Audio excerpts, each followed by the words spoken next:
Tawur Rana, the Pakistani origin man accused in the 26/11 Mumbai terror attacks, is being flown to India, in fact, on a special aircraft after exhausting all legal options in the US.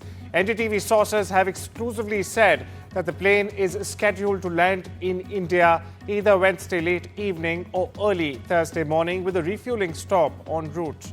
Now, Rana's last-ditch attempt to, in fact, block his extradition was rejected by the US Supreme Court just days ago. He had cited multiple health conditions, and he had also, in fact, claimed that he'd face persecution in India, but the court denied his plea. Now, Rana is a known associate of David Coleman Headley, a key 26/11 conspirator, and is also believed to have links to Pakistani terror group Lashkar-e-Taiba and the ISI. Meanwhile, in February, President Donald Trump and PM Modi announced that Rana would in fact face the justice in India. My colleague Divya, meanwhile, spoke with one of the 26/11 survivors. Listen in.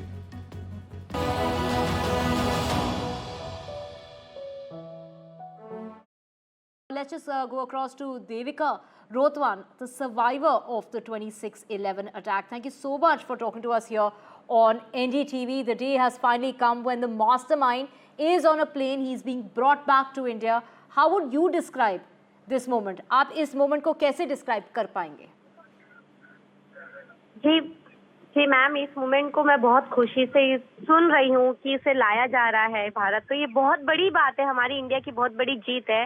तो मैं यही चाहती हूँ कि उसे भारत लाया जाए और उसे सारी इंफॉर्मेशन हमारे देश को मिले कि आज भी पाकिस्तान में कितने आतंकवाद छुप के बैठे हैं और 26/11 के टाइम पे इन्होंने कैसे क्या प्लानिंग की थी और क्यों किया था, क्या मकसद था इनका पूरा, वो सभी शायद आज सामने आ सकती है बात पे। बिल्कुल देविका, अगर आप हमारे साथ शेयर करेंगे जो ऑर्डील आप यू हैव बीन थ्रू पिछले 17 सालों में, it must have been extremely hard to put those scary memories behind and to move on.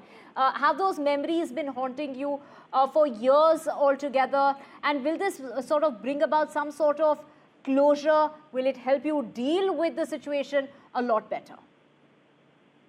Ma'am, 26/11 को 16 साल हो गए, बट अभी तक वो यादें मेरे नजर से कभी भूली नहीं है और ना ही मैं उस बात को भूल सकती हूँ कभी, ना ही मैं भुला भी पाऊंगी मैम। और ये सारी न्यूज देखकर तभी एक बात ये होती है कि बस उससे जल्द से लाया जाए, या कोई भी आतंकवादी हो उसे सिर्फ सजा फांसी होनी चाहिए। आज भी पाकिस्तान में बैठ के आतंकवाद बढ़ावा दे रहे, क्या नहीं पता हमें कि 26/11 के बाद फिर से कोई हमला हो गया। आज भी कहीं ना कहीं ऐसा लगता है कि शायद फिर कोई आतंकवादी आ गया, फिर कुछ हो गया। तो अब तक कोई श्योरिटी तो नहीं है ना कि 26/11 के बाद की कभी कोई हमला ही नहीं हो सकता है। आपको मानसिक तौर से जो ये मेमोरीज हैं जो आपके दिमाग से कभी जा नहीं सकेंगी, बट आप प्राइम मिनिस्टर मोदी को, गवर्नमेंट को कितना थैंक करना चाहेंगी कि finally Tahawwur Rana, the mastermind behind the attack, वो फाइनली इंडिया लेके आ रहे हैं?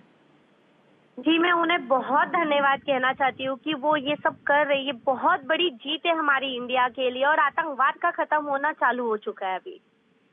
बिल्कुल देविका, ऑफ कोर्स हम बहुत थैंकफुल है गवर्नमेंट के लिए। इंडियन गवर्नमेंट भी नहीं, यूनाइटेड स्टेट्स गवर्नमेंट का भी बहुत रोल रहा है इसमें। डोनाल्ड ट्रंप ने अश्योरेंस दी है कि उसकी वजह से ये केस अभी तक जो जहां पर पहुंचा है, तवावुर राना एक फ्लाइट में है, वो इंडिया आने वाले हैं।